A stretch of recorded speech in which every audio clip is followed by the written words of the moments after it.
analog, the basic one. You also have your digital. Your digital is actually the most commonly seen readout device in our machineries or equipment. So ano yung digital readout device natin? It has your microprocessor to display results using your LED. LED stands for light emitting diode. Liquid crystal display. So sometimes ako-confusing because si LCD and LED. Definitely not. No? LED can be found inside your LCD. So LCD stands for liquid crystal display. So as you can see, yung meron natin sa atin sa baba, in the laboratory, yung readout device ng ating spectrophotometer is actually digital. No? Hindi na siya analog because the numerical value is actually presented right in the screen. Yun ang kailangan mag-identify kung saan nakapoint ang finger ng needle. Okay. If you have your digital, you also have your recorder, no? A strip chart or an integrator giving out traces. Are you familiar with lie detector tests? Yes. And you see yung parang needle, nagsusulat ng up and down, parang ECG. Sa ECG. electrocardiogram. Same with electrocardiogram na readout device, same sa recorder. So it will record kung merong peak, kung merong outliers at the same time, high amounts of substances nakita sa ating sample, it will create those signals sa ating chart. Therefore, indicating that there's a high amount of substance present in our sample. So, ano yung basic example natin readout device? First, you have your basic one, which is your analog. Next one, the most common, digital, and lastly, your recorder. Okay. Any question on this, please? Is your common readout device? Okay. So we're done with the basic components of your spectrophotometer. Now let's proceed with the quality assurance in spectrophotometry. Bakit kailangan ng quality assurance? Ano yun? Bakit kailangan ng quality assurance? One try, go.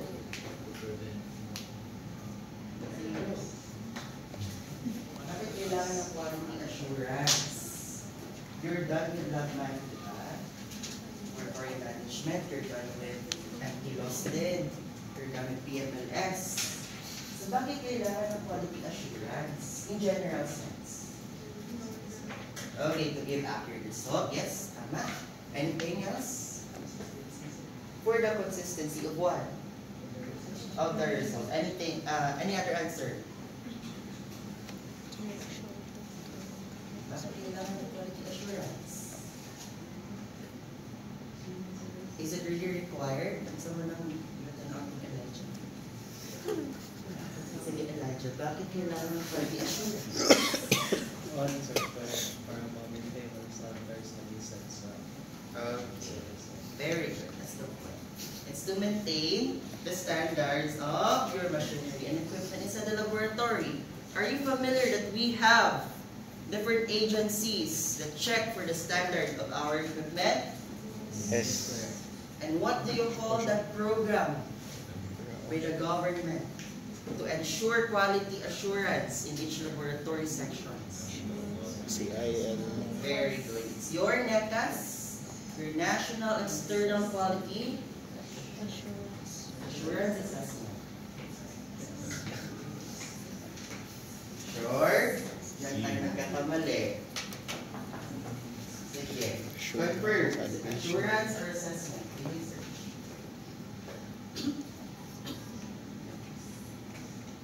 NECAS stands for? National External Assessment Scheme. Okay.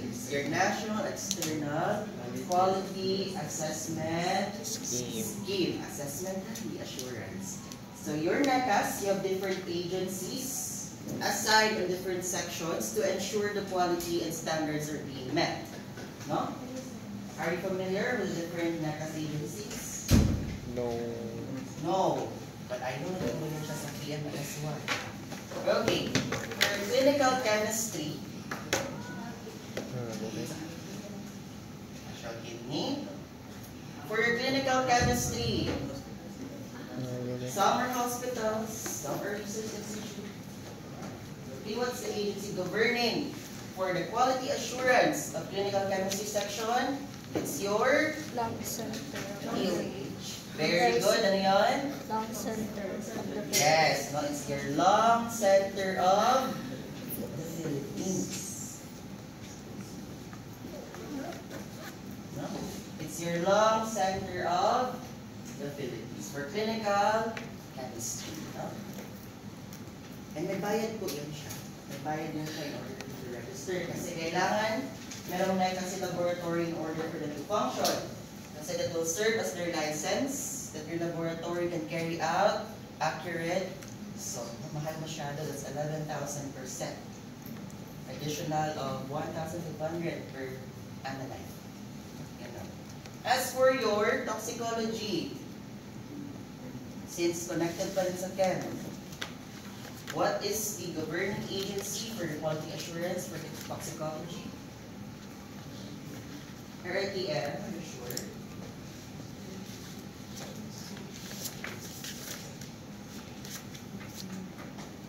EAMC, Okay, very good. It's your East Avenue Medical Center.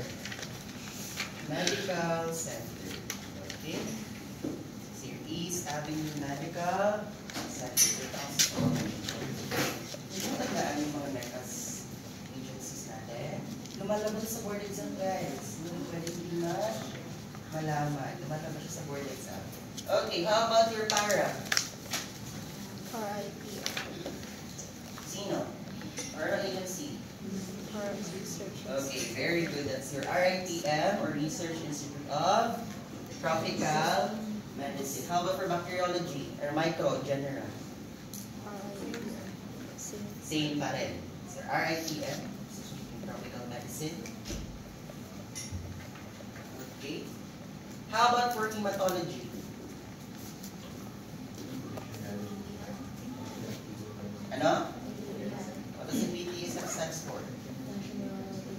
Okay. For hematology, sir, NKTI, National Kidney Transplant Institute. Okay. Tandaan ha. Sige, importante yan siya. So going back to our topic, kailangan natin mag-undergo ng quality assurance in our spectrophotometer to ensure that it emits accurate result, the standards are being met, at the same time, nakokontrol yung paglabas ng ating result. It's within the range. Kasi pag hindi siya within the range, can you report the result? Yes or no? No. No. That's why kailangan din natin magkaroon ng internal quality assurance. Okay, for the external quality assurance, you have your different agencies. External, sa labas ng hospital, labas ng laboratory. However, inside the laboratory, you must also perform internal quality assurance. So ano yung internal quality assurance? Sino nagpa-perform yan? Ang lab. Sino ang lab? That's your medical technologist. Kayo yung magpa-perform. Ano yung under sa internal quality assurance natin? That includes your quality control. No? And remember, saan pina-perform si quality control? Pre, analytic, or post? Again, saan pina-perform si quality control? Pre-analysis, analysis, or post-analysis? Post. Kaso to last time, again, saan pina-perform si quality control? Pre-analysis, analysis, or post-analysis? Analysis. Final answer.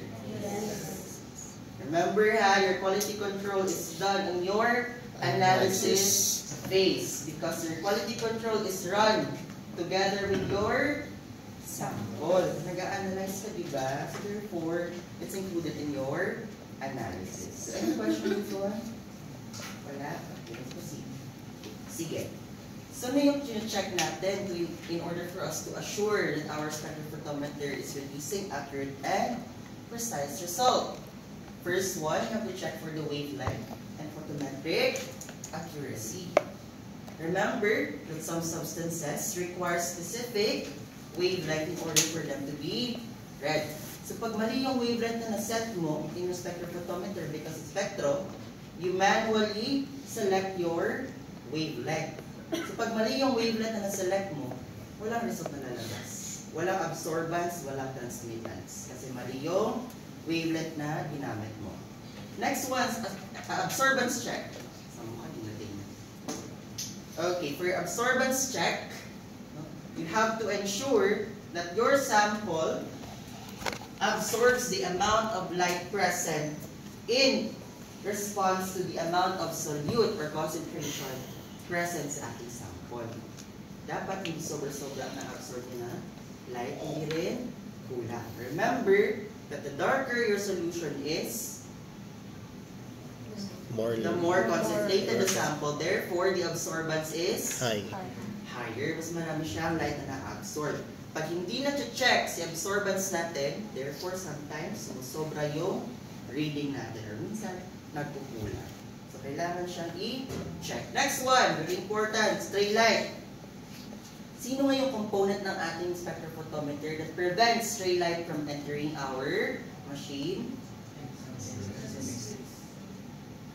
Ano? Sino? Entrance or exit? Or both?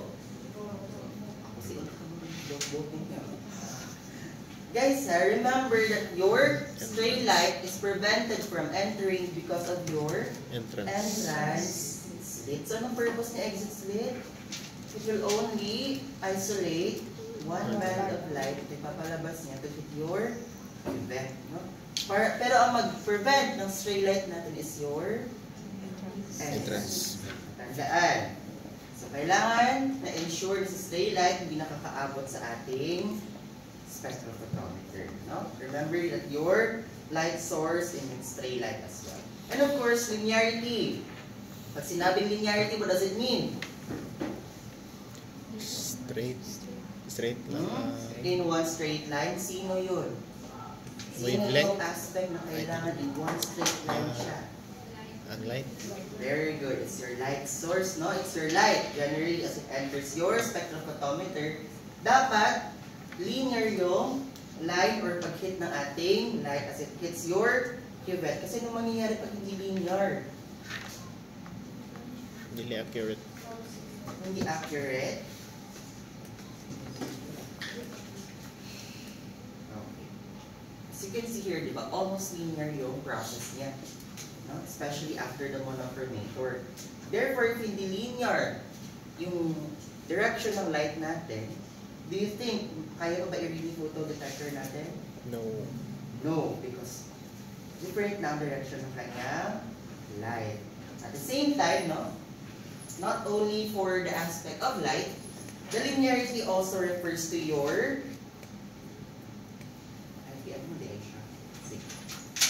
refers to the specificity of your tests. So, kailangan consistent siya all throughout your testing of different samples and within range. So, we discuss on the exercise. So, for the wavelength or photometric accuracy, it implies that the photometer is measuring at the wavelength that is set to using special glass-like optical filters. Ano nga yun? Hindi ko siya na-mention last time, right? Pero same na yan siya. Pyridium and chromium oxide. So, cancer bronchoid. As I mentioned a while ago, that you will be the one and you're going to set your specific wavelength. So, dapat accurate din yung pag-set natin and ensure natin na that wavelength is actually correct. Required wavelength na gagamitin natin for the specific sample. As for the absorbance check, okay, it is performed using glass filters of solution that have known absorbance values for a specific wavelength. Are you familiar with the term standards? Aside from controls? Okay. Before you perform your quality control, you must run your standards. Your standards will set the appropriate or the correct wavelength na gagamitin natin sa ating sample. Basically, it will be the first sample that you're going to run to ensure that your machine will create an accurate result. Basically, that will serve as your baseline for your sample. So paglagay ng standard natin, your standard has known concentration. No? Given na yung concentration ng standard natin. As a manufacturer guide yan siya, included in your MSDS. So as you run your standard in your machine, dapat kung ano nakalagay doon sa manufacturer natin na absorbance, yun dapat makikita natin sa machine. After running your standard, you run your control. So dapat in your control, within range siya, pasok siya. Kasi pag hindi yan siya nakapasok sa control, you have to recalibrate your machine. You have to run again your standard. Maong very tasky kaayo sa clinical chemistry because if hindi yan pasok, any of your control, whether that be normal or pathologic control, may isang analyte lang dyan na hindi pasok, you have to repeat everything. You cannot run your sample. So, stricto kaya siya, no? So, you have to check for your absorbance. No? Take for example here. Most of your reading is consistent, no?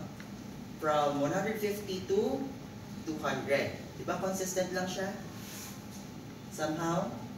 However, pagdating na, paglampas ng 200, nag-peak siya. As you can see here, nag-peak. Therefore, outlier siya.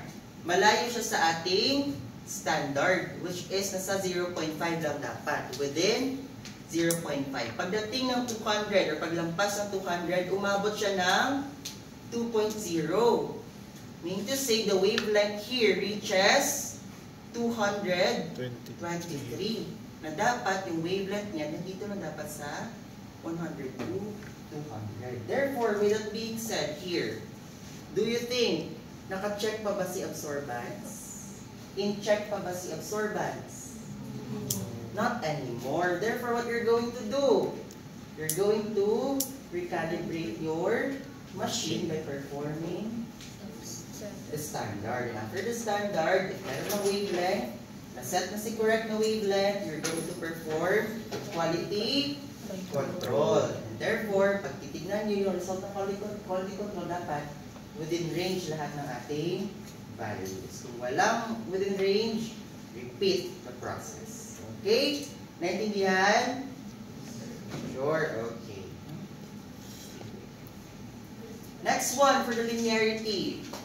Now, is the ability of the photometric system to yield a linear relationship between the radiant power incident upon its detector and concentration. So, as I mentioned a while ago, dapat linear yung direction ng ating light. In order for our photodetector to detect the light and identify its concentration. Kasi pag hindi siya linear, no? Meaning to say, hindi na-hit yung sample, hindi na-detect ni photodetector, wala tayong absorbance na makikita. So you have here the diagram, no, of your linearity. In your y-axis, yung vertical, you have your absorbance. In your x-axis, horizontal plane, you have your concentration. So what do you expect ba dapat in the linearity of a normal functioning machine or spectrophotometer? Dapat ang reading niyan is in a slope, no? Gradual increasing. Dapat naka-diagonal yan. Meaning to say, linear yung machine natin. It provides result that is accurate and precise. Nasa standard, within control.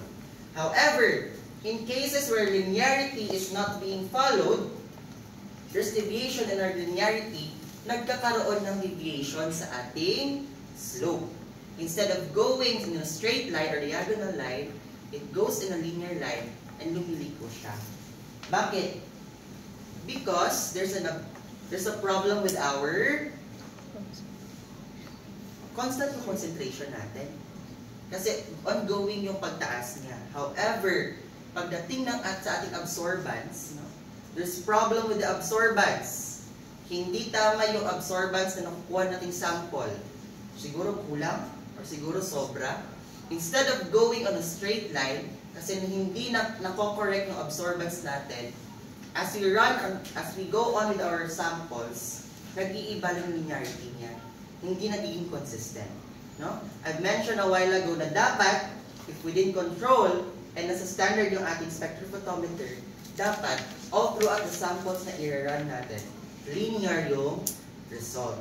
Pero pagdating sa mga samples na, no, sa last na ng mga sample, hindi na nagiging linear yung ating absorbance. Meaning to say, nagkakaroon na ng problem in terms of our absorbance as we run our samples. Anong gagawin?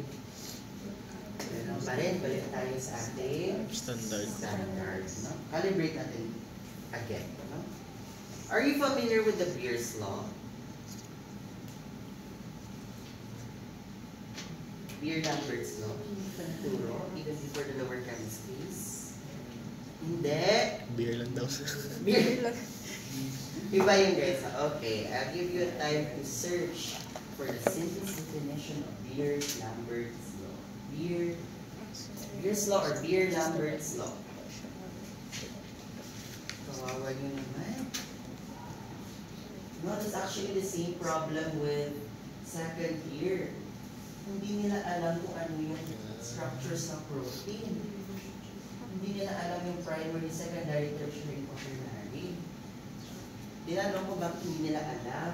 Ano ilang teacher na lectures before? Bahala nila sa biochem. Saan ko pa magtudlo ato? Okay. Sige. Sa biochem. Ano po yung mga prof before? Kung ano na sila na sa next term, na siya doon. Na sa CC. Sir. Yes, sir. Napag-abot sa ako at nagkulay more simple as the zones of your adrenal gland. Sige. Meron na? So, sige, what does it state?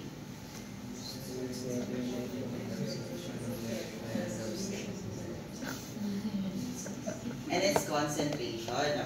So there's a relationship now between the absorbance of light by your solution or your sample with the concentration. So in a simple equation, no, the absorbance is directly proportional to the concentration of your sample. So kung ano yung absorbance mo, yun daw yung amount of your concentration present sa ating sample.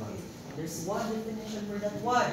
Is your absorbance is directly proportional to your concentration. Ano naman yung relationship ng ating concentration in terms of transmittance? If the absorbance is the light being absorbed by your sample, the transmittance is the light not absorbed by your sample, lumalagpas siya sa ating cuvette. Therefore, what's the relationship of your concentration with your transmittance? Inversely proportional. Okay, very good.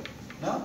Your transmittance now is indirectly proportional to your concentration. So if we're going to have another analogy than that one, if increase the absorbance, what do you expect with the concentration? Increase.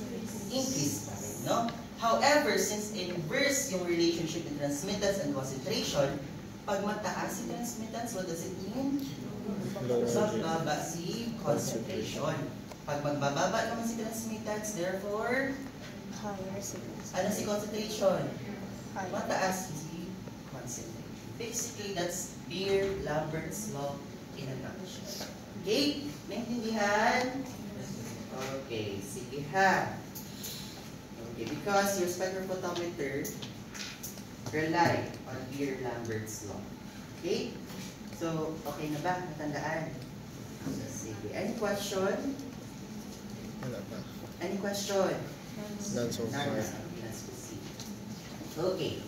So, mentioned a while ago, bakit kailangan natin i-assess si stray light? Because any light that impinges upon the detector that does not originate from a polychromatic light source is an interfering factor. So, EMR, what is EMR?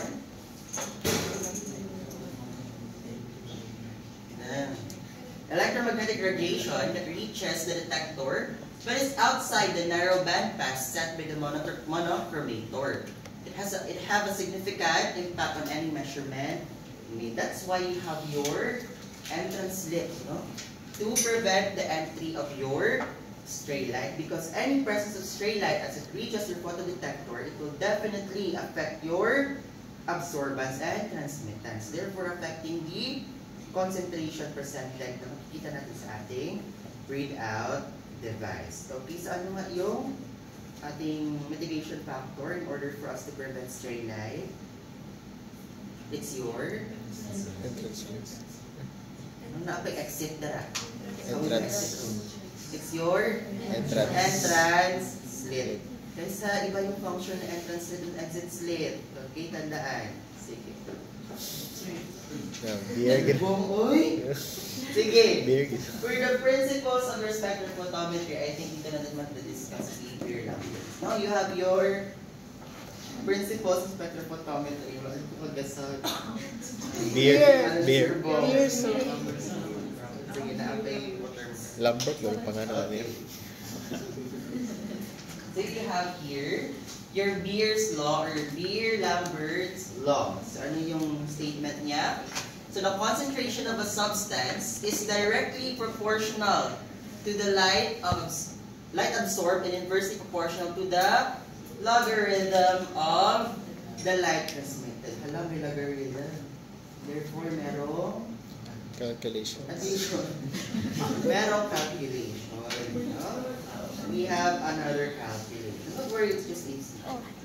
Okay. You have your formula here for your percent transmittance, no? For percent transmittance, you have your transmitted light divided to your incident light multiplied to 100. Saan ba kukuha si transmitted light? Your transmitted light is the values being presented in your... Saan mo makikita si transmitted light? Saan mo siya formula? Asa nakaon? Ha? It's actually provided by your machine. The spectrophotometer, no? To transmitted light. Your incident light as well. So you're going to use that one. However, we're going to derive that one later. No? Depende sa hinahanap natin. So for your percent transmittance, no, the ratio of the radiant light transmitted divided by the radiant energy or incident light to the sample. Pag sinabing incident light, ano ba yung ibig sabihin mo? Stray light? Naku, radiant. Sige. Remember, you have your two kinds of light, diba? Especially when it hits an object. You have your incident light and your reflected light. Assume this is your glass. You have a ray of light, right? Okay. As the light touches the glass, ano mangyayari? It will reflect. The light that reaches the glass, ito, this is what you call your incident light. And the light that's being bent, no, not reflected, that is your reflected light. No? So the light that touches the object, that is your incident light. And the light that is being reflected, that is your reflected light. So therefore, the incident light here is the light that touches your cuvette, no, and your sample. Okay. Sige. So na-explain na po na siya, ha? Okay. Intindihan? Okay. Sige. Okay. Gamay na siya, guys. Sige. Let's first discuss the terms. You have your absorbance.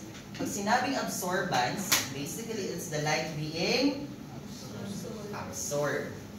Okay? Therefore, it cannot be measured directly by the spectrophotometer. Bakit? Because ang nilalabas sa spectrophotometer natin is your transmittance. Again, yung light na nagpapasok sa ating cuvette, that is your transmitted light. Therefore, yung light na nadidetect ng ating photodetector is that of your transmittance, hindi ng yung absorbance. Anong gagawin natin in order for us to get the value of our absorbance? You have to derive your formula na nakita kanina. Don't worry. Nandun siya daan, given na yan siya. Therefore, your absorbance cannot be measured directly by the spectrophotometer, but rather is mathematically derived from the percent transmittance. Ano yung formula ng percent transmittance? This one. Right? Okay.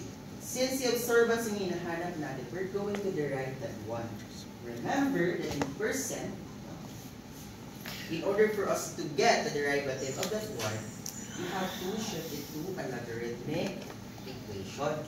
So ano yung formula natin? You may use any of this. Actually, okay. Since absorbent siya, no?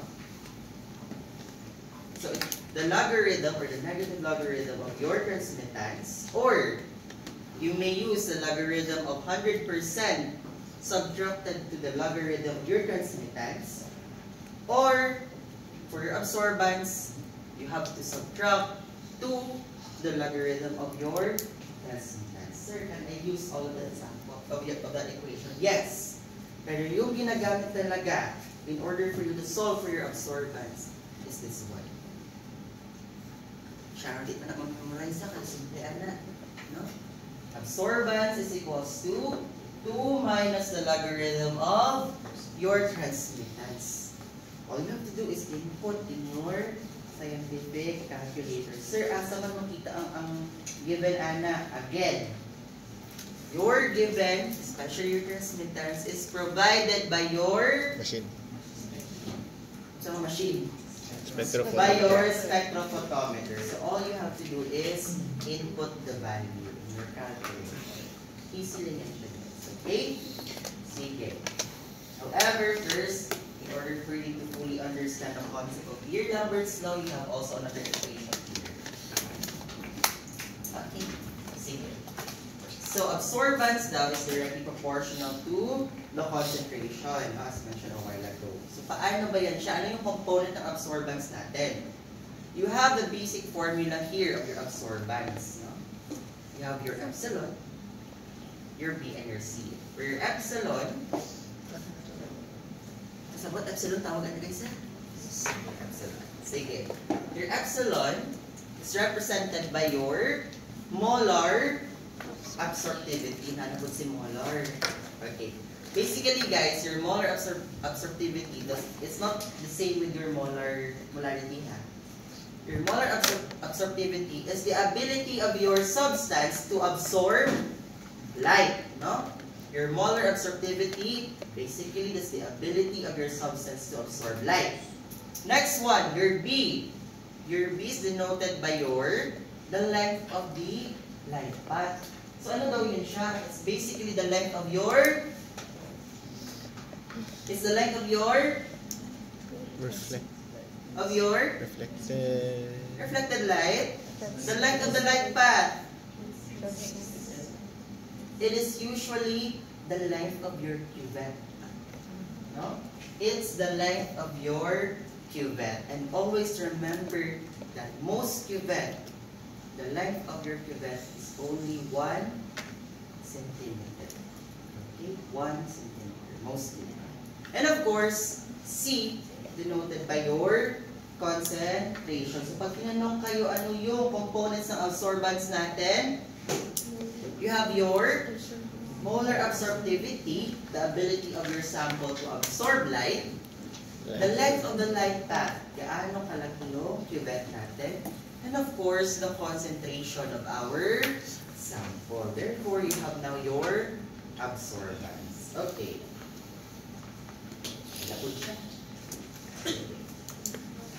We already discussed a while ago the importance of standard, right? Okay. So your standard, this is a solution, as I mentioned a while ago, containing a precisely known concentration of an element or substance. So, given na ang concentration ng ating standard, because that will be your basis if your machine, especially your spectrophotometer, yields accurate results. So, paano ba siya nalalaman if accurate ng ating standard reading? You also have your formula here. Don't be overwhelmed. That's just simple. No? You have your absorbance of your unknown sample divided by or over the absorbance of your standard. And it should be equal to the concentration of your unknown and the concentration of your standard. Remember the Beer-Lambert's law? The concentration of your substance is directly proportional to absorbance. So same pa rin dito, no? The absorbance of your unknown is still directly proportional to the absorbance of your concentration of the unknown. Parang dito, the absorbance of the standard is still directly proportional to the standard of the concentration. Ganun lang guys, don't be overwhelmed. That's just a illustration of your standard relationship. Okay, any question to this one? Naintindihan ba? Okay, sige. You also have your blank. So, bakit kailangan ng blanking? No? So, basically, what is your blank? It is a solution containing no analyte of interest, usually used to calibrate the instrument. Importante mag-blanking, guys, in order that your machine is set to 0. Okay? To ensure that we're going to start with nothing talaga. No interference, walang magdadagdag sa ating sample, wala rin magbabawas. Therefore, blank is perform. No? Before you run samples, before you run standard, perform blanking. So, ano yung ginagamit natin for blanking solution? You may use your agent blank provided by the manufacturer. You may also water blank, the very common. You may use distilled water as your water blank. And of course, pwede din air blank. The most common in the laboratory, we're using water blank. As simple as distilled water yung ginagamit natin. Okay? So, when you mag-perform ng blanking, every time that you shift for another analyte, you have to perform blanking. For example, you have a batch of tests only for glucose. Pagkatapos mo ma-run lahat ng tests for glucose only, you have to perform blanking. This is to ensure na walang carryover, walang contamination na mangyayari. No? Because your blanking will set your machine to 0. And also, it will clean your system. Para clean yung tubings, walang matitira. No. Tama na. Kung ano naman yung para tayo sa time of study. No? Para clean ang ating system. And 0 yung reading ng ating machine. Okay. Hindi yan si blank? So, blank. Dapat wala gunod. Blank. 0. Okay. Any question? Nice. Okay. So, you're done with the principle of spectrophotometry. No? I also introduced the basic concepts of spectrophotometry. Now, let's proceed to another concept of spectrophotometry pa rin. You have your double beam spectrophotometry. So, kanina, isa lang yung light source, right?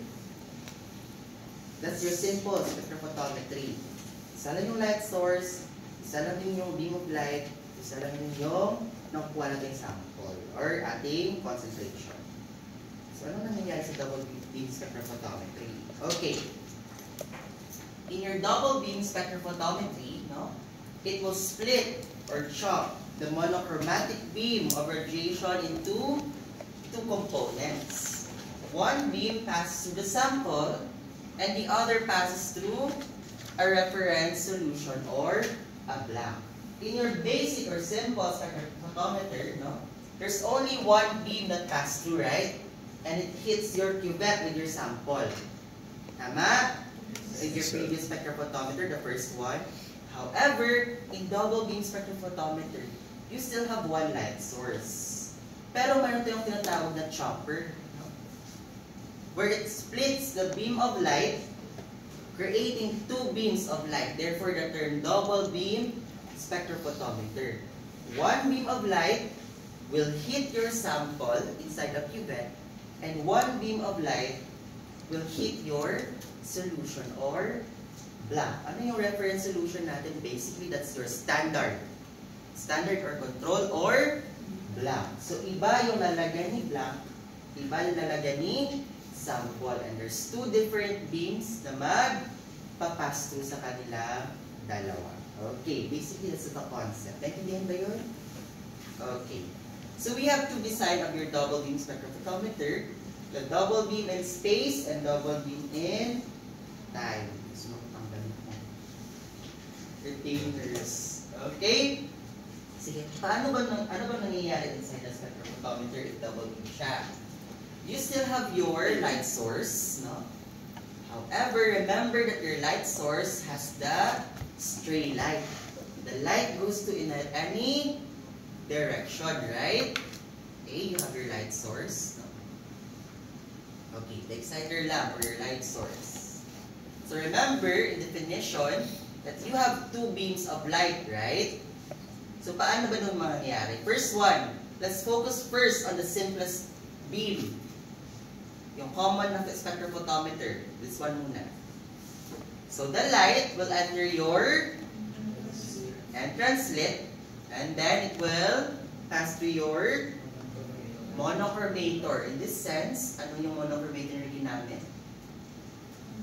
Mura ba siyang Toblerone? Dili, therefore it's not prism. Mura siyang Toblerone, di ba dili? So therefore it's not prism. It's a flat with grating. It's a diffraction grating kind of monochromator. And after your monochromator, it will pass through your Exit slit. exit slit. Anong beam of light na ang meron dito? It's a Transmitted. transmitted agad. Di ba you have your white light here? Pagdating ng monochromator, it will choose a specific wavelength or color, right? Therefore, specific color na ng light ang lalabas dito sa monochromator. Afterwards, lalabas siya sa Exit slit. exit slit, and therefore, afterwards, Cuvette. it will hit our Cuvette. cuvette. And some of the light will be absorbed by the sample present in the cuvette, and some of the light will pass through our cuvette, reaching our Photodetectors. photodetector. A photodetector will convert light energy to electrical energy. Therefore, you can see now your reading in your readout device. Okay, yun yung one beam niya, the very common. However, in double beam, meron pa siyang isang component. We have here a mirror. Ano yung purpose ni mirror? Para mag-work. Kanina. It will reflect a portion of your light, no?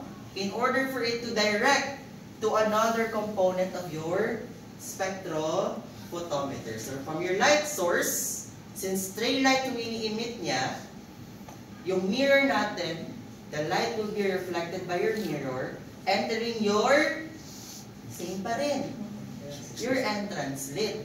And same pa rin yung dadaanan niya. After entrance slit, it will undergo, tawag dito, uy, same lang.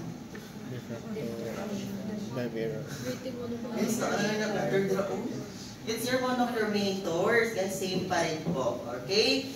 After monochromator, it will exit your Exit slit. exit slit. Ganun pa rin. And then afterwards, Cuvette.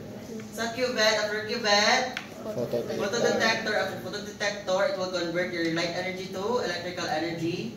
Mababasa sa ating readout device, no? Guys, same na pa rin po ang ating principles. It's just that dalawa sila working together. Bakit dalawa? Because one will be for your sample, one will be for your standard, control, and blanking. Naintindihan ba?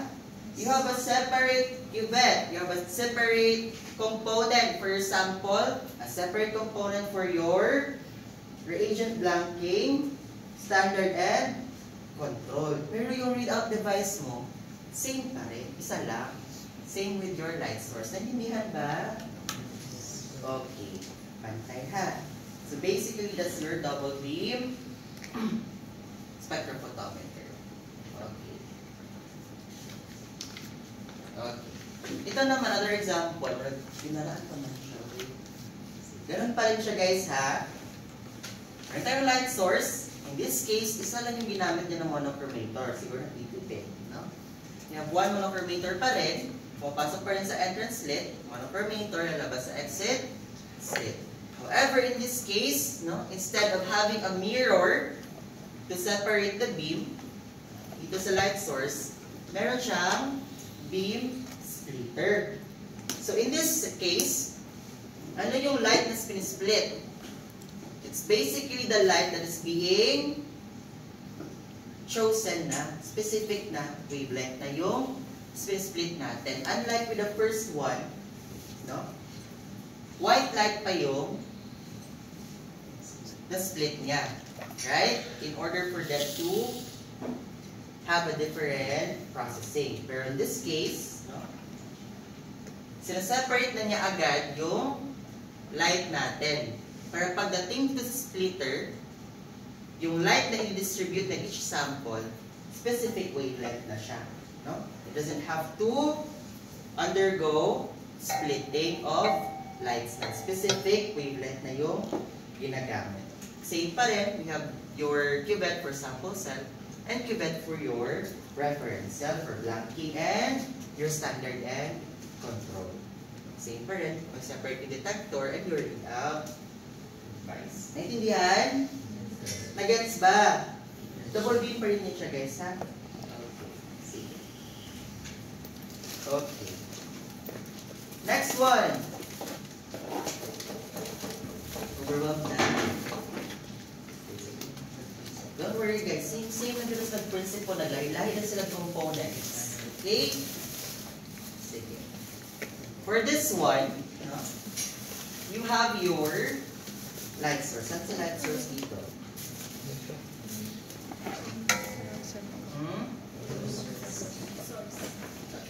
Have it right there. Okay? Very complicated siya. Dahil hindi siya ginaagian. Okay. Sige. You have your light source here. But before entering your entrance slit, you have your blocking filter. Dito pa lang, before it passes through your entrance slit, it will diffract your light. So instead of having a single beam of light, no, from your light source, diba, in our first example, dapat sa entrance slit, pagpasok niya isa lang. However, in your double beam in time, the side of spectrophotometer, there's a presence of blocking filter. So once your light source will emit light because of your blocking filter, the light that passes through your entrance slit is not only one beam. It will create two beams. You can see here, right? Dalawang beam yung nagka-create niya because of your blocking filter. So after it enters your entrance slit, meron tayong mirror here. Anong purpose ni mirror? Basically, the two sources of beam from your source as it enter the entrance slit, it will be reflected by your mirror going to your diffraction grating, or generally termed as your monochromator. Therefore, the two beams of light now will undergo diffraction, separating into different wavelength. Okay? Specific wavelength. And after it undergo your monochromator, it will be reflected again to another mirror to a specific angle. No? So as your two beams is being diffracted from your grating, diffraction grating here, your monochromator, it will be then again reflected to another mirror at a certain angle, no? In order for it to be reflected and para mag-enter siya towards our ang tawag dito? Exit slit. So as your light being refracted here, no, specific wavelength na siya, it will enter your, or it will exit your exit slit. It will be reflected again by your maraming mirror, no? By your sector mirror, which is controlled by a motor. Bakit? Because it will adjust the angle of your mirror as to how it will hit your cell. So there will be light, no? As it enters your exit slit, some light will go in a linear motion. This light will directly hit your sample cell. That's why merong motor si sector mirror. Because in some cases nga dapat si sample yung ma-hit ni light, it will adjust, it will tilt. Na-imagine? It will move pato dire para mag-flat na siya, moagi si light, ma-hit ni si sample. Okay? Pero, if you want to identify the concentration of your reference cell, your standard control, or your blanking, you will adjust the motor para mag-adjust si mirror. Once mag-tilt si mirror upon your command, the light and exiting your exit slit will be reflected by the mirror. It will be reflected to another mirror, hitting now your reference cell. No? Therefore, pag mag-hit sa reference cell, isa. Okay. It will be transmitted here to another mirror, then mirror na rin, naka-angle, to your photo detector, to your readout device. Okay? So, paano ba? Basically, paglabas sa exit slit, you only have one beam of light. Again, paglabas sa exit slit, you only have one beam of light. Pero paano man siya i-hit si sample o si reference cell if you're going to have only one beam of light? Dito nga papasok si sector mirror with motor. Basically, ikaw yung mag-manipulate sa machine kung ano yung gusto mo makita na concentration. Kung si sample ang gusto mong malaman ang concentration, you have to change now the setting for your motor para mag-move si sector mirror mo.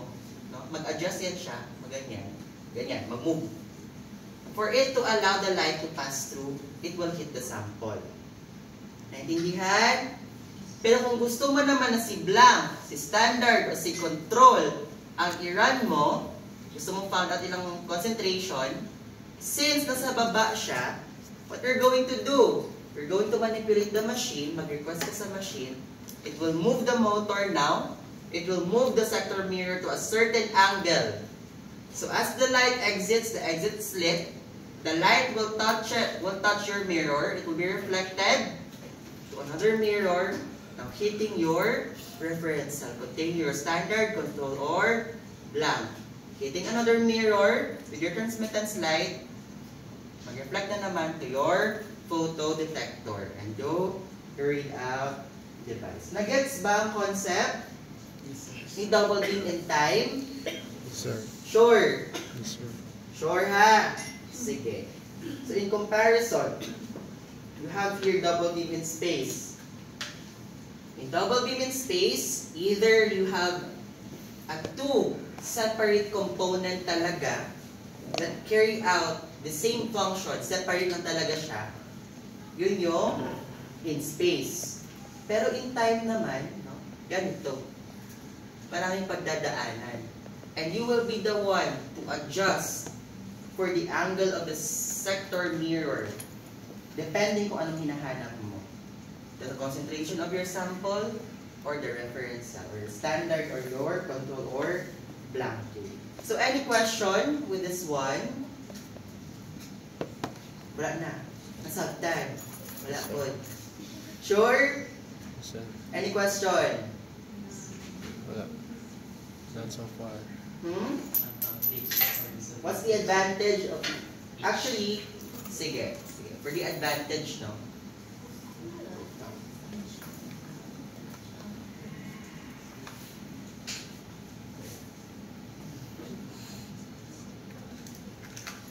Nakatay siya isa. Sige. For a simple diagram, let's go back to your question later. Okay. So, kinaraan na picture. Sige. Remember that in your first one here, your detailed example, you have your sector mirror here, right? No? But also serve as your chopper para mag-control as to the direction of the light. Kung sa sample ba siya, or for your reference cell. For a simpler diagram you have here, same pa rin, light source, entrance, monochromator, exit slit, you have your splitter here. It will hit your reference cuvette and your sample cuvette. However, dito, you have your rotating chopper or your mirror, sector mirror. Kanina, yung sector mirror natin, it's before your cuvette, right? However, in some machinery or spectrophotometer, yung chopper nila or yung kanilang sector mirror is after the cuvette. So, paano ba niya nalilimit yung pag-detect ng ating light? So, basically, if you have your rotating mirror here, ganun pa rin yung concept niya, no? If ito yung gusto mong malaman ng concentration, it will adjust its angle, no? It will adjust its angle para hindi niya ma-block yung light. Therefore, it can be detected by the detector. and yung light na galing sa cuvette natin from the sample, it will be blocked. Hindi mababasa ni detector. However, if you want to find out the concentration of your sample, it will definitely change its angle. It will change its angle, blocking now the light that passes through your reference cuvette and allowing the reflection of the transmitted light that came from your sample. Therefore, ang magbasa sa ating readout device is ang concentration ni sample and not by your standard control or blanking kasi nabablock siya. Okay? Naintindihan ba? So basically guys, the concept of your double beam here in time is that you have the control kung sino yung iba-block mo na transmitted light. Si sample ba? Or si standard control or si blanking. Okay, naintindihan ba? Okay, so ipadrawing mo sa exam ani, kaya. Hindi pa daw eh. Kaya Wala, nyo. wala na drawing sir. No, guys, no? Our quiz before with Sir Jeff. Padrawing mo na. Oh, the joke. I still have the, kayo na, as long as meron yung components. Kompleto siya. Okay, any question? So going back to the question of Mr. Rivera kanina, what's the advantage? Each actually offers its own advantages, no? However, in comparison to some, especially with this one, it would vary from the prices, no? And definitely on the maintenance. Kasi the more na mas marami kang components, mas marami kang i-maintain na components. It's very sensitive masyado sa spectrophotometer, guys. That a simple scratch in your gratings, in your monochromatometer, and definitely in your cuvette, it will incur a lot of financial costs, no? Sa maintenance pa lang. Sige. As for the efficiency, same pa rin naman siya. However, the double beam and space kasi, simultaneous yung kanyang running for your sample and your reference, including your blank, control, and your standard. In comparison in time, no, pasalit-salit sila, no? Hindi sila sabay. So, ikaw yung mag-a-adjust kung anong gusto mo. The result that you're going to read on your readout device is isa lang. No? It's either for your sample or for your reference cell. In comparison to yours, double beam in space, simultaneous yung kanyang reading. So you expect two of your results in your readout device. One for your control or your standard, one for your sample. Unlike here, isa lang yung makikita mo. It's either the concentration of your sample or the concentration of your reference cell. Nasa sa'yo niya siya. Any question? Wala na? Okay, let's proceed. Okay. We're done now with the basic spectrophotometer. Yun yung pinaka-basic. And your double beam spectrophotometer. Let's now, 11 pag-isya mo. Sabi ko bagsak. Dili ko. Third year na mo tayo. Sige, let's proceed to your next type of spectrophotometer. You have your FES or FEP, your flame emission spectrophotometry or flame emission photometry. Okay, sige. Ano ba nangyayari sa ating FEP? So, in your flame emission spectrophotometry, the measurement of emitted light when electrons in an atom become excited by heat energy produced by the flame. And excited atoms return to ground state by emitting light energy that is characteristic of that atom. Basically, we're going to use an actual flame here. Okay? Instead of having a lamp as your light source in your basic spectrophotometer, in flame emission spectrophotometry, we're going to use flame as your light source. So, anong ginagawa ni flame? Your flame here will excite your atoms. So, basically, susunugin natin si sample in a sense. No? So, the concentration or the substance present in your sample, with the atoms present in your sample, it will be excited by your flame. And remember that once the atoms in your samples getting excited by your flame, it will emit a certain energy. No? It will emit or produce a certain energy. As that atom from your sample na ininit natin with the heat, by the fire, it will go to your ground state. No? To its ground state. Pag naabot na ni atom ang ground state niya, it will emit light energy. And that will now be detected by your detector. Again, you have your sample, no? Your sample now will undergo the flame. The flame will excite the atoms present in your sample. Basically, the number of atoms will serve as the amount of substance present in your sample.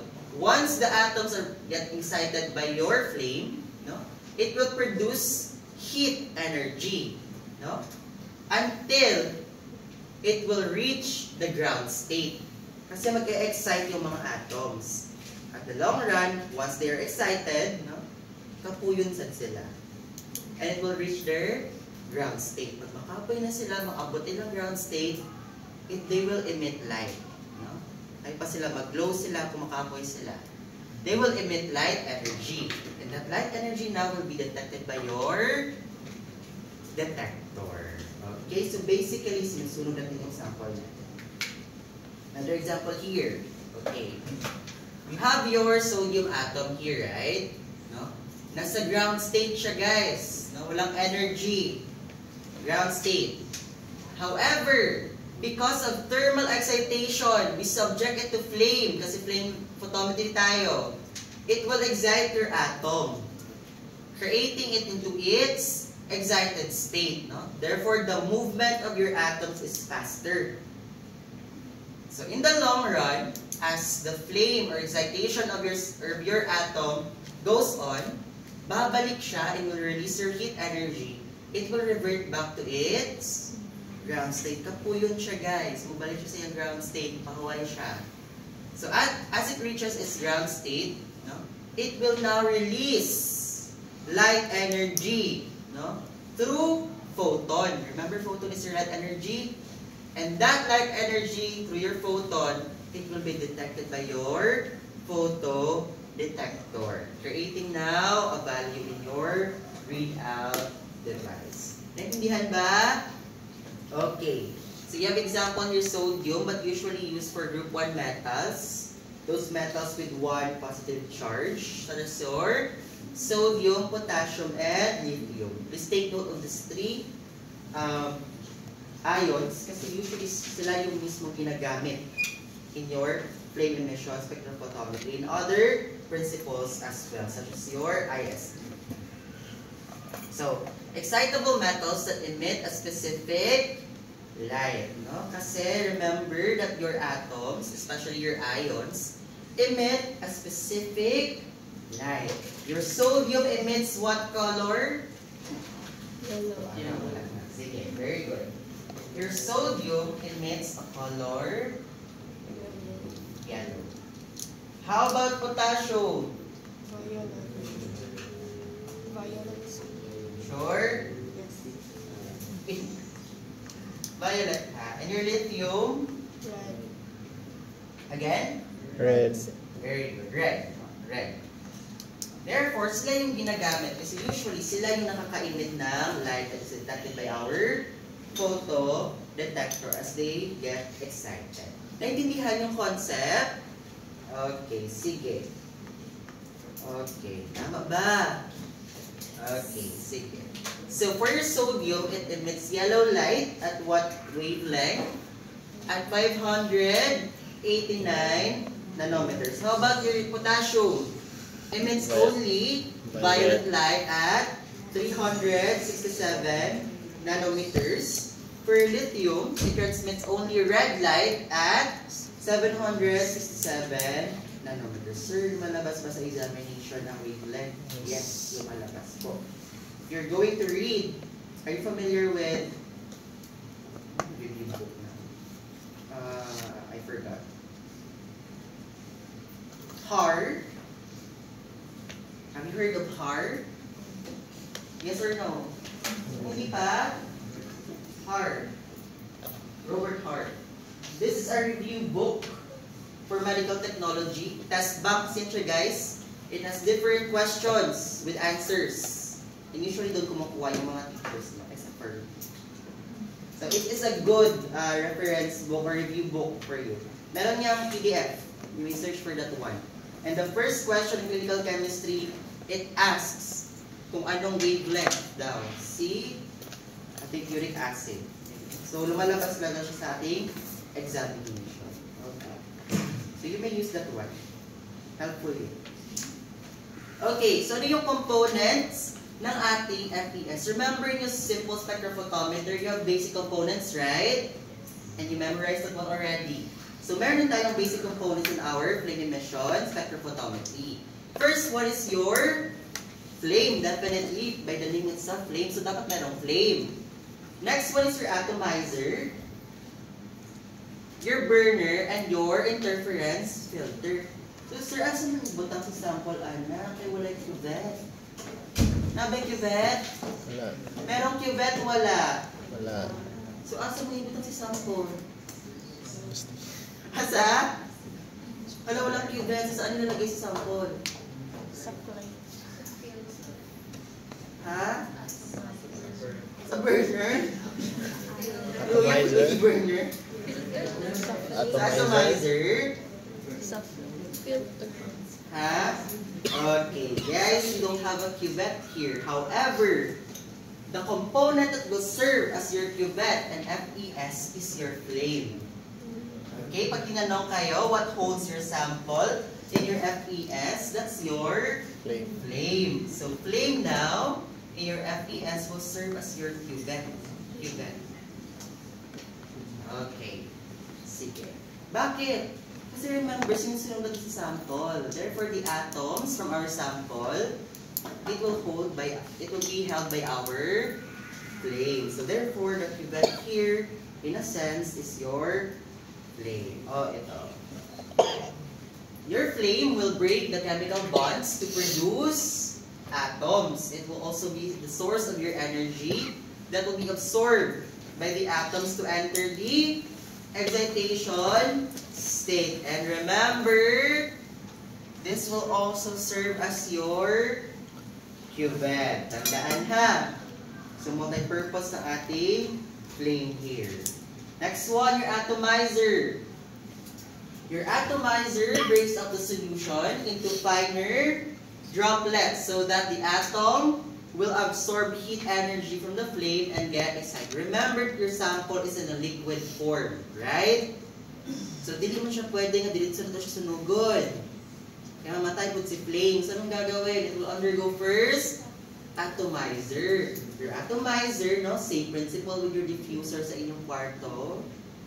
It will break down into droplets yung sample natin before it will be subjected to heating by our flame para mas mabilis ang pag-excite ng ating atoms.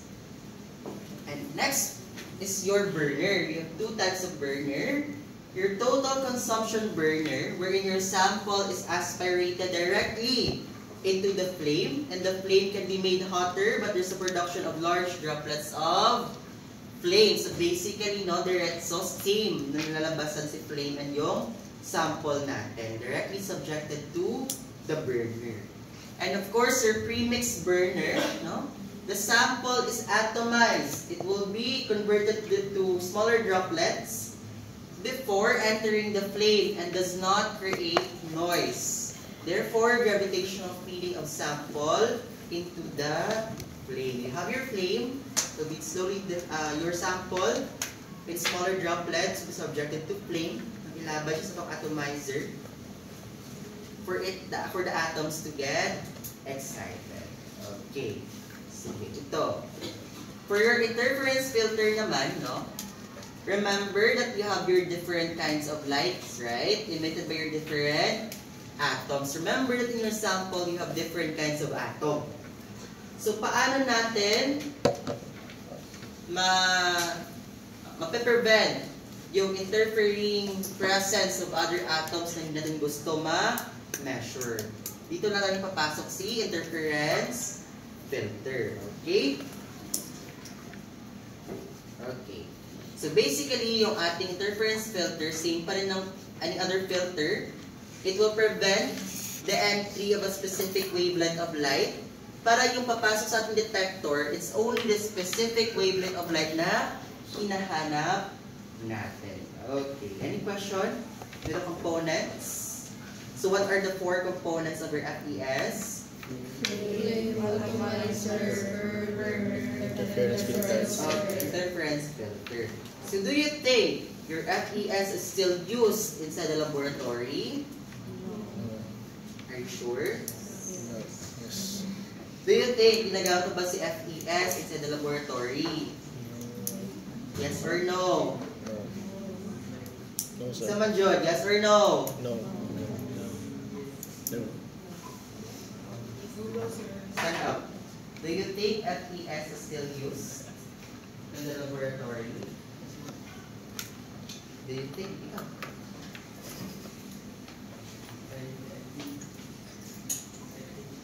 No, sir. Why? Yes, and What's your final answer? yes, and Why? because it's a laboratory. It's a machine for laboratory. It's a machine laboratory, so yes, ginagamit? Yes, sir. Okay, sit down.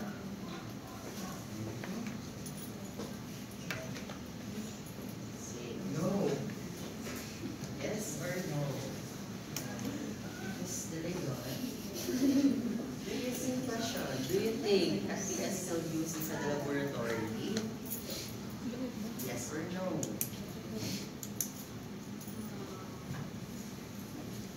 I think yes, sir, but not in the medical technology laboratory. Okay, bakit? Because I think mahirap siya i-quality control, sir. Hilap siya ipalitan. That's it? Yes, sir. Okay. Okay. Guys, remember, FES is actually not practiced anymore inside the laboratory. Oh, bakit? Ang flame Okay, tama na source. rin yun siya. Mahirap siya i-quality control, but the main reason of that is because Flame it's too source. hazardous. We're Flame source. using Flame. flame, no? It's a fire hazard. Balukod ng purog quiz ron. It's a fire hazard, therefore it's not safe for use. And also gumagamit siya ng alcohol and burner. Therefore, very prone to hazards and accidents. No? Very risky. Therefore, hindi siya masyadong ginagamit. Unless, no, in laboratories, for research laboratories, they may use that one. Pero for clinical laboratories, we're not using that anymore. Okay? Tandaan ha? Okay. We're done with FES. Let's proceed now to your next spectrophotometer. The very used. No? Kung si FES, hindi masyado ginagamit. Si AS, ito yung masyado ginagamit. You have your atomic absorption spectrophotometry. Okay. Your AAS, no? It measures concentration of element by detecting absorption of light by atoms. Okay. If your simple spectrophotometer, no, it detects the light being transmitted inversely proportional to the absorbed light because of the concentration due to the color of your solution. That's your simple spectrophotometer. However, for AAS, no, you're going to measure the absorption of light by atoms, not because of the color of your solution, no?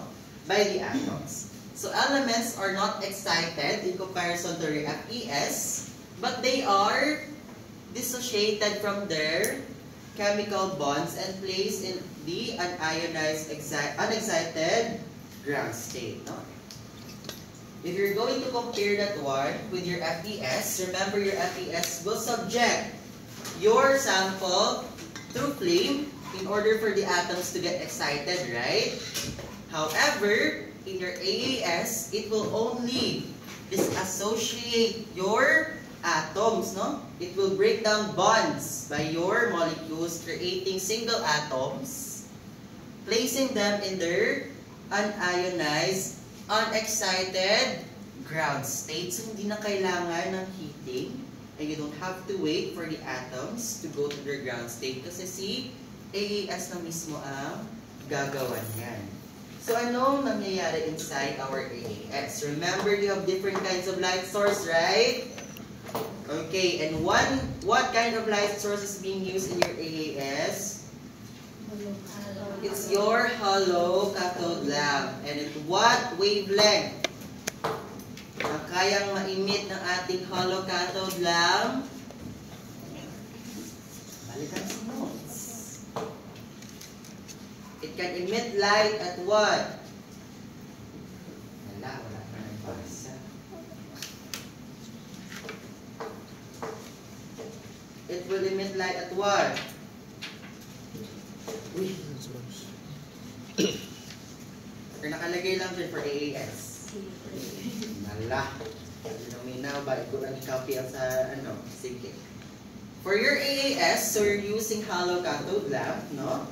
So before it reaches your sample, you have a lens here. Okay?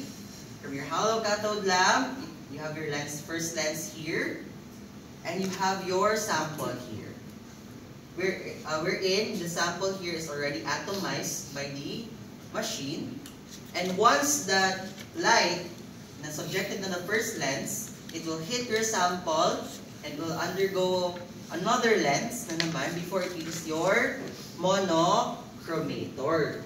So pagdating sa monochromator, no, it will be detected by your photodetector, and your photodetector will be amplified. Those charges, your energy, from light energy to electrical energy, will be amplified to your readout device. So what do you observe in comparison to other spectrophotometer in terms of sequence ng ating components? What do you observe? Okay, very good. Nauna ang ating sample before our monochromator. Do you have another example there? Okay, here, no? So, kung yung FES natin, we are using group 1 metals, no? Your sodium, lithium, and potassium. Your AAS here, use your group 2 metals with 2 plus charge. Not easily excited, but can absorb light. So, if you're going to subject your group 2 metals for your FES, do you think gagana ba yun? If you're going to use group 2 metals na may 2 plus charge sa ating flame emission spectrophotometry yung kanina, gagana ba siya? No. Definitely not, because the nature of your group 2 metals, they are not easily excited. Remember yun yung concept ng ating FES. However, in AAS, we are using group 2 metals because hindi sila easily excited, but they can absorb light. That's one reason as well bakit nauuna si sample kesa kay monochromator, because the light from your hollow cathode lamp tube, no? Hollow cathode tube lamp, it will undergo the chopper. Ganun pa rin yung chopper, guys, no? The chopper will create an alteration sa ating light, no? Instead of having a light na continuous ang pag-hit sa ating sample, because of the chopper, it will block some portion of the light, creating, no, an alternating sequence of light. Hindi patuloy yung direction ng light natin. Putol-putol, no? Bakit? Because kailangan hindi directly nang i-hit si sample. Because you have to measure, no, the light absorbed here. Pag diretso-diretso yan siya, no? Masyadong erroneous yung ating reading. Because your atoms here will continuously get absorbed light. So, hindi na ma-measure ng accurately ng ating sample. They will continuously absorb light. Pag diretso yung light source natin. So, as our light hits your sample, same pa rin, it will pass through your monochromator, isolating a specific wavelength, same pa rin, and it will hit your photo multiplier tube. Remember, for PM tube, usually ginagamit siya sa AAS. And after your PM tube, it will be your readout device. However, in the sample container, no, you have still your burner head. Pero here, we're not using the fire itself. No? We're just using it to dissociate your atoms. Remember your AAS, it will dissociate your atoms, no, your molecules into an ionized ground state. So, paano yun? It will heat up your sample here. So, meron tayo sample here, right? Dito siya. Dito siya mag-start. Your sample will be aspirated into this belt. No?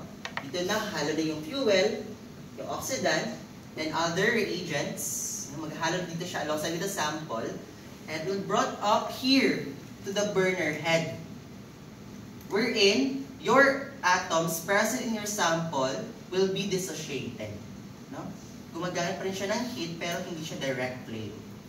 In order for your atoms to be in ground state and to be dissociated, before it will be read by our spectrophotometer. Naintindihan ba? Sure? Okay, sure. Ganun hilumay. Naintindihan? Sige, mag-usap ta. Okay. You have your sample here, right?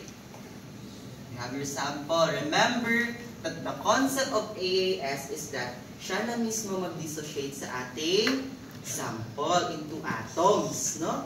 You don't need direct flame para mag-dissociate ang ating sample and for it to be on the ground state. Remember na kailangan yung atoms natin ng ating sample is on ground state. Pag sinabing ground state, what does it mean? Hindi siya excited, no, on a resting state. So, kailangan in a resting state siya para makainit siya ng energy. So, you have your sample here. Your sample will be aspirated into a common mixing chamber. In your common mixing chamber here, there's the mixture of your sample, your oxidant, your fuel, and any reagent na kailangan natin sa ating sample dito ilalagay. Wherein it will undergo mixing together with your sample para maging homogeneous sila. And if na-mix na si sample natin, it will be brought up here, wherein it will undergo heating sa ating burner head. Wherein your atoms of your sample here together with the reagent, no, hindi na siya pure sample, it will undergo dissociation of your sample, dissociated into atoms wherein it is in your ground state. No? Your atoms will be in ground state here na. Therefore, the atoms present here has the ability now to absorb light. No? So, pagdating ng light source dito, no, impulses ang kanyang pag-hit ng atoms. So, as the atoms are being hit by the light, no, your atoms will emit light. And those light na being absorbed by the atoms, merong light na transmitted dito. Same pa rin ang concept sa spectrophotometer. Transmitted light will be detected by our monochromator. Your monochromator now will separate different bands of light. No? Ganun yung purpose niya.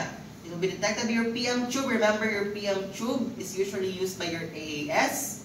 And as your PM tube will detect that one, it will convert light energy to electrical energy in order for you to have a reading in your readout device. So, naintindihan ba? Guys, same lang dyan na sila. Lahilay lang yung components, o lahilay lang ang way of converting your sample. So, any question with this one? None? Na-overstimulated? Yes. Don't worry guys, no? That's why I really need to finish this one para mabalik-balikan na ito. Okay? Repetition is the key. Okay. Any question with this one? None. Okay. Ano siya? Okay. So, you also have your components I discussed a while ago. Of course, what's your light source? Again? Your hollow cathode lamp. Tandaan ha? Babalik ka rin yan siya sa boards. Of course, you have your mechanical rotating chopper. No? It will modulate light beam coming from the light source. If nakita nyo kanina, you have your chopper here. Para yung light natin, it will hit your atom in pulses. No? Para hindi ma-excite masyado yung atoms natin. It will only absorb light. Okay? It will modulate light beam coming from the light source. You also have your burner. It uses flame pa rin. Ano yung purpose? However, the purpose of flame here is to dissociate the chemical bonds and form free, unexcited atoms. Kasi yung flame sa FES, ano yung purpose niya? It's to excite the atoms. Pero yung flame dito, by the burner, it's to dissociate the chemical bonds. So, iba yung kanilang purpose. Same pa rin. It will serve as your cuvette. Sa FES, ano yung cuvette natin? Flame. Pero sa AAS, the cuvette is your burner. And of course, ganun pa rin, si monochromator, same function, it will select your desired wavelength from a spectrum of wavelength. And your photodetector, okay, you're using PM tube or photo multiplier tube specific for AAS, and of course, your readout device. Okay, ano nangyari sa ating photo multiplier tube? Is it ganyan? Let's not discuss that anymore. Kaya murag dito nakaayos siya. Importante alam niyo yung concept, you know? So, naintindihan ba? Any question with that one? Any question with AAS? Okay. However, with AAS, we have different interferences that may interfere with a reading of our samples. First one is the chemical interference, no? Situation at which the flame could not dissociate the sample into neutral atoms. There are specific chemicals na masyadong mahirap i-dissociate ang kanilang bonding because their bonds are actually stronger in comparison to other bonds. Remember, is hydrogen bond considered strong bond or weak bond? Sir, hindi namin alam. Kaya Ana si Sir before, bahala na sa CC. Kaya discuss mo daw sa CC. Okay, guys, some chemicals, some solution has stronger bonds in comparison to other solution. Just take for example, your hydrogen bond is an example of a weak bond. So therefore, if you're going to subject substances na merong hydrogen bonding, it will be easier for us to use AAS. Pero if you're going to use, yung mga van der Waals, familiar?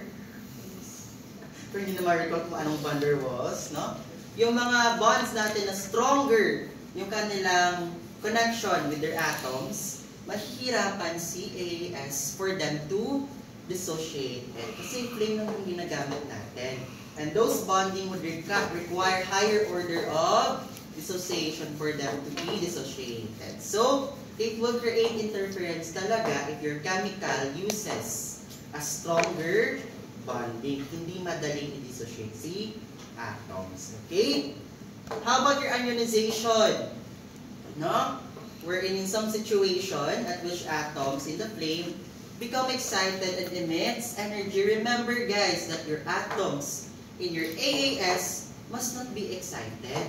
Dapat hindi sila ma-excite. That will be on your dapat na sa FES yun siya. In your AAS, dapat ma-dissociate lang siya and then the atoms will absorb light.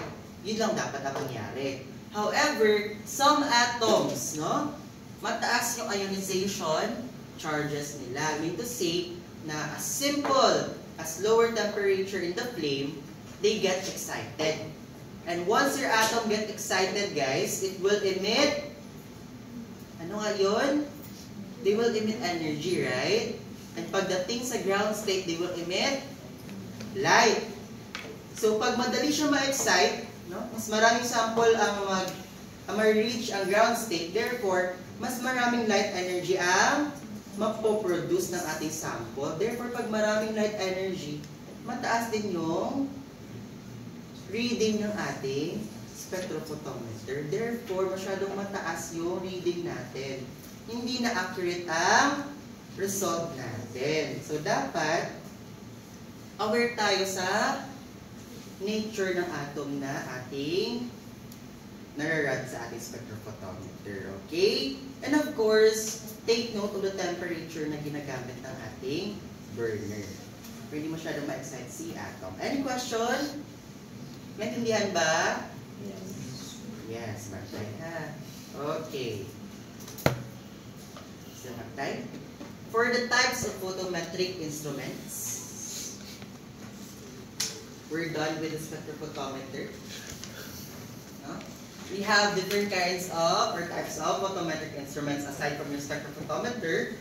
You have your spectroscope, your colorimeter, your photometer, and your spectrometer.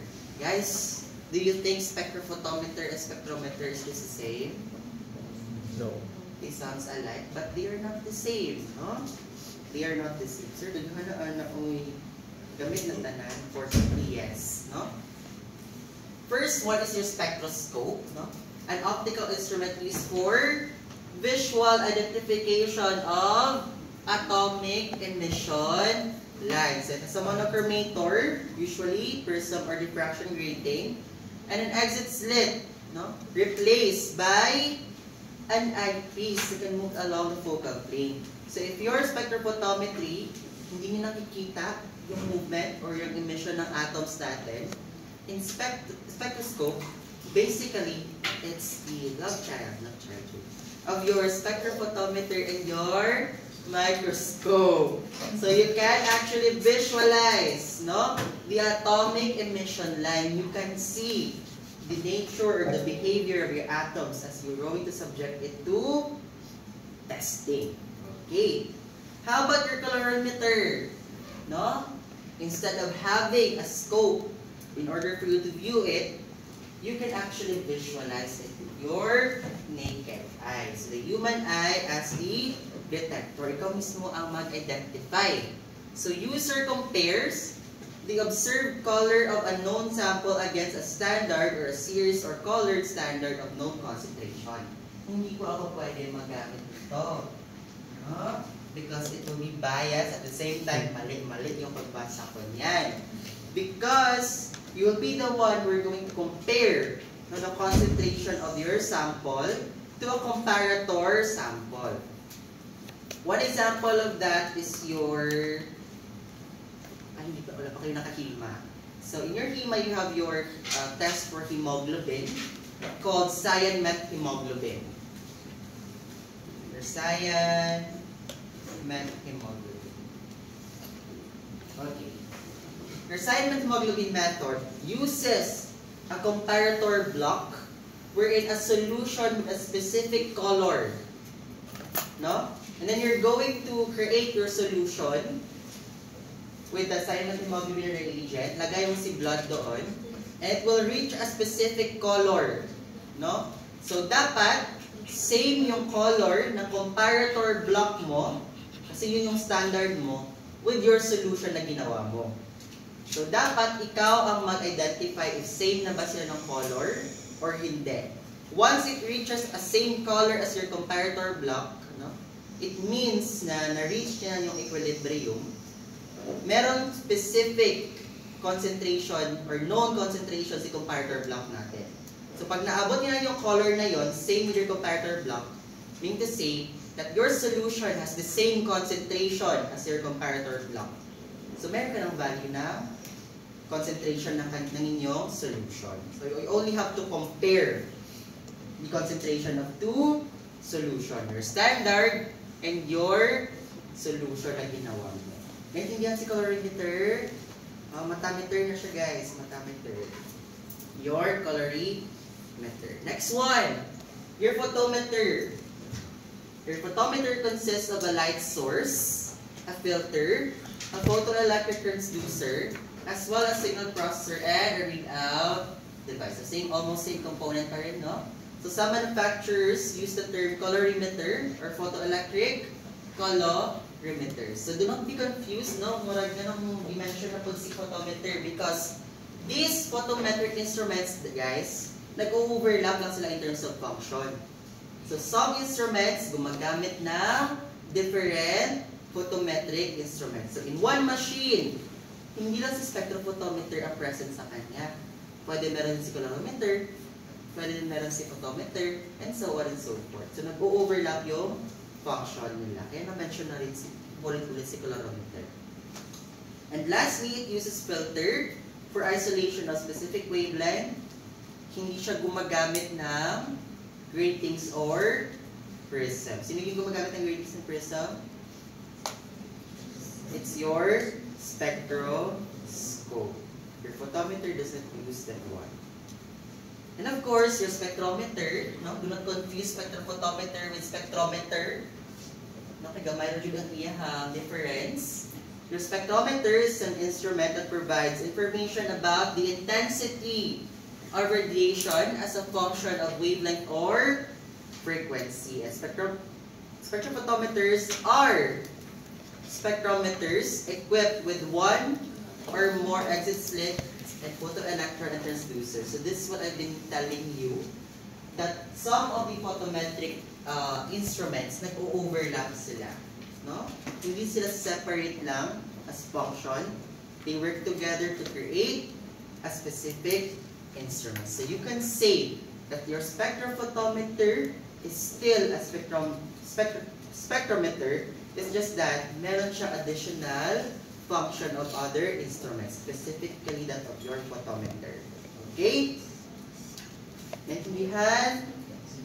Okay. Any question? And that concludes our topic for prelims. So you still have plenty of time to review and read again your topics. However, we're still going to meet for your lecture. Kasi anong gagawin natin? Swerte ba rin yun? Review center naman. So, free ang inyong review lecture. Do you have any